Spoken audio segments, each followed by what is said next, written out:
Ready again for another episode of Houseboat Hannah. Brought to you each weekday, Monday through Friday, by the makers of Lava Soap. Here is an important message for the woman who's been listening to Houseboat Hannah for some time. Now, surely you've heard about the advantages of scouring and polishing with Lava Soap many times, and yet you haven't tried it yourself. Well, honestly, why? It can't be the expense, because lava costs but a few pennies. So perhaps it's because you don't believe a special soap like lava can do a good scouring and polishing job, and at the same time actually help keep your hands attractive looking. Well then, please remember that these claims, remarkable as they sound, are the actual results of experience. Yes, and they're confirmed by many, many women who are now using lava soap, who are now discovering that lava really is one thing they can use for scouring and polishing that is specially made to be good to their hands. Now, we could tell you why lava soap is such a fast, thorough, and safe cleanser. Why, for example, it brings a bright, clean sparkle to porcelain surfaces, to pots and pans and woodwork. Why it makes your hands shades whiter as you work with it, and helps keep them soft and smooth, too. But that wouldn't be nearly as satisfying as proving it to yourself, would it? Then why not do yourself a tremendous favor? Why not throw away those old-fashioned, harsh, gritty cleansers that often roughen and redden your hands? After all, you owe it to yourself as a person living in these modern times to discover the amazing benefits of lava soap, the modern idea in scouring and polishing. And it's so easy to discover. Today at your grocery drugstore department store, simply ask for Lava Soap, L-A-V-A. Remember, because Lava Soap offers you the double advantage of a remarkably efficient household cleanser and a scouring soap specially made to be good to your hands. And now for Houseboat Hannah. Last Friday, Abe Finkelstein went to New York on business. Hannah, Dan, and Abe's daughter Becky were at the station to say goodbye. Becky's going to stay on the houseboat with Hannah while Abe is away. Little did Abe suspect the problem that he's put at Hannah's door, for unknown to her father, Becky has fallen desperately in love with her professor and employer at the university, Professor Borden. Well, Becky spent a happy weekend on the houseboat Hannah. And this Monday morning, as we see her enter the kitchen, Hannah turns from her work at the stove and says, "Oh, Becky." Oh, good morning, darling. Good morning, Hannah. Did you sleep well? Oh, yes, I slept grand. First good night's sleep I've had in weeks. Oh, that's fine, darling. I'm glad to hear it. Where is everyone? Oh, they're all up and gone. Oh. I'll have your breakfast ready in a jiffy. Now, you just sit down Oh, to the thanks, table. Hannah, but you mustn't beat me to death. Ellen's at awakening. I don't want to be extra work. No, you're not troubled at all, darling. And will you please tell me why you couldn't catch up on your sleep, so long as you don't have to be out at the university until 10 o'clock? Because, well, at least I can make my own toast and coffee. Now, the coffees are made. And there. And your toast is on. That wasn't any work. Oh, by the way, there's a telegram for you on the table. A telegram? Yes. And I bet I know who sent it. You're right. It's from Father. You arrived safely in New York. Oh, fine. Now, Becky, darling, sit down and I'll take care of it, Hannah. Please don't wait on me. And please don't be acting like a stranger. I won't have it. Oh, Hannah, you always have your own way. Well, I do my best, especially when I think I'm right. Sit down, Becky, and I'll give you breakfast. There, that's it. Here's your coffee and your toast. Oh, would you like something else? A nice egg? I got some fresh eggs. Oh, no, thanks, Hannah. This is all I ever eat. Okay, if it ain't enough to keep a bird alive. I'm giving you fair warning, young lady. If your father stays in New York long enough, I'm going to take you under my wing and teach you how to eat. Oh, and one more thing while I think of it. I hope you won't be working late tonight. Well, I don't know. Well, that professor, what's his name? Borden. Oh, yes. Now, if he asks you to stay late tonight, you tell him you'll work some other time. You see, we're going to have a little family party. Me and Dan has a little plan to get Ellen and Clem to set the date of their wedding. Well, We think those two have been stalling around long enough. Now, Clem's got his houseboat finished. I see. So you make sure and be here on time. By 6:30 anyway. Well, all right, Hannah. I'll be here. I'll be here by 6:30. Finished with her late breakfast, Becky helps Hannah with the dishes and then takes a bus to the university. Arriving at Professor Borden's office, she finds that the professor has gone to one of his classes. So Becky takes her seat at the desk and begins grading student papers. Time passes. Engrossed in her work, Becky pays little heed when, with his class over, Professor Borden returns to his office. Good morning, Rebecca. Oh, good morning, Professor Borden. Hard at work? Well, I knew these compositions had to be graded. You know, this John Bascom has a good logical mind. Oh, come now. You don't mean to say there's a logical mind attending summer school. I wish you'd read his paper. Later, Rebecca, later. I'm a bit fatigued. Was class so bad this morning? No worse than usual, I imagine. Same thing, the same useless, senseless questions. For the life of me, I don't see why their parents send these dolts to summer school. To keep them from underfoot, I suppose. Oh, really, it isn't that bad. Not for them, perhaps, but I assure you it is for me. Well, we all haven't your keen mind, Professor. It's hard to keep up sometimes. Making excuses for them, huh? Do you make excuses for me, too, Rebecca? For you?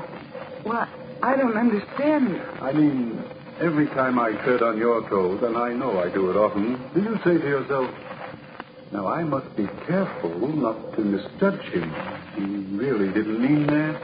Is that what you say? Oh, Professor No, Borden. well, I didn't expect you to confess all your secrets.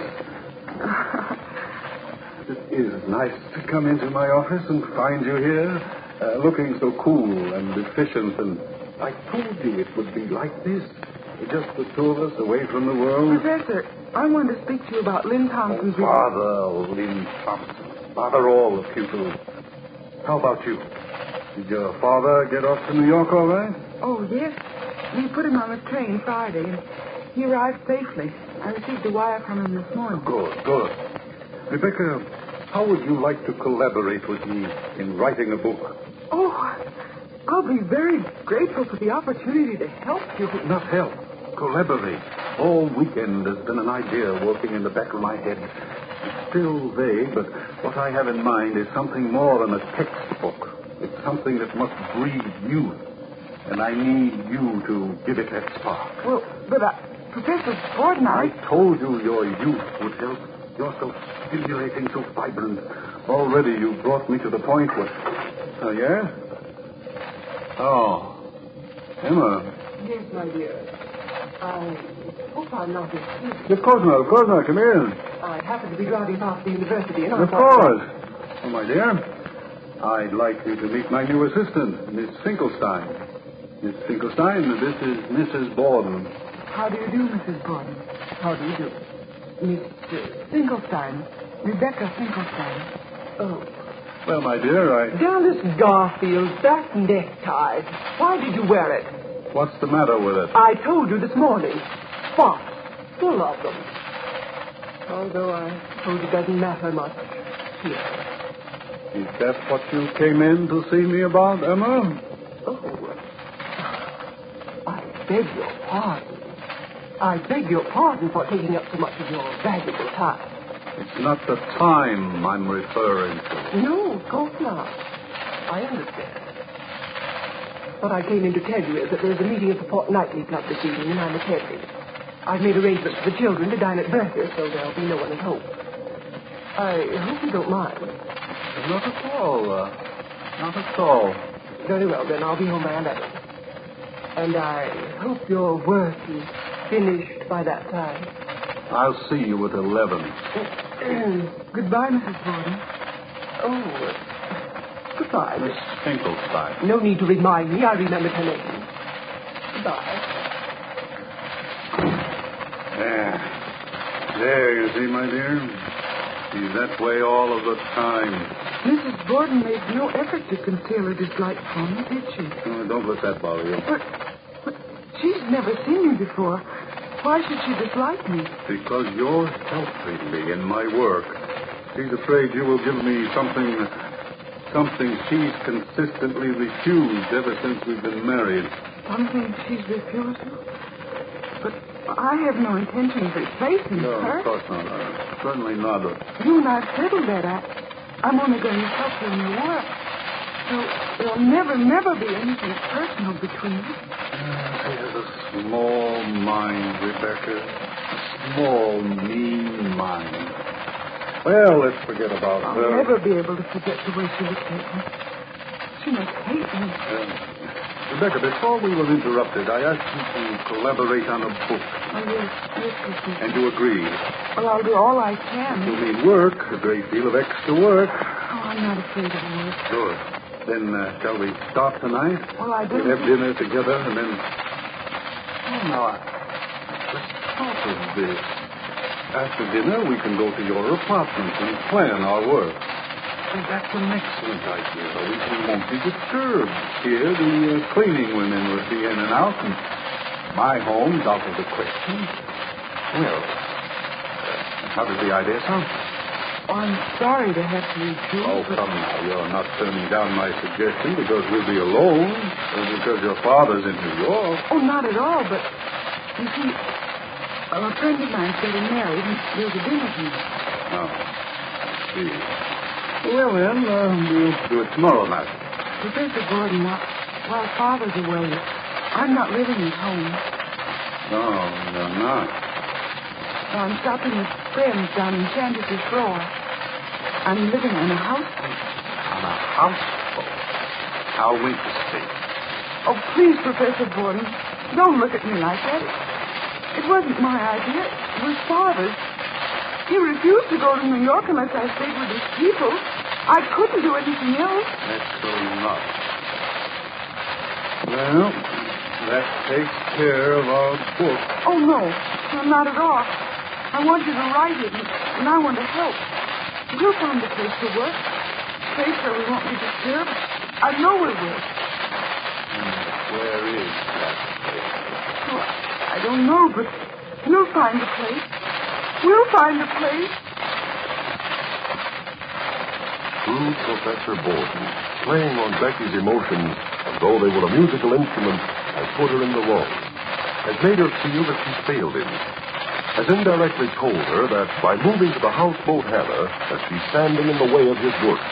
That all-important work she has promised to aid.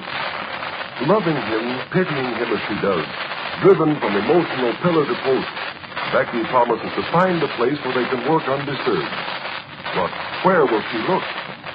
Be sure to listen tomorrow.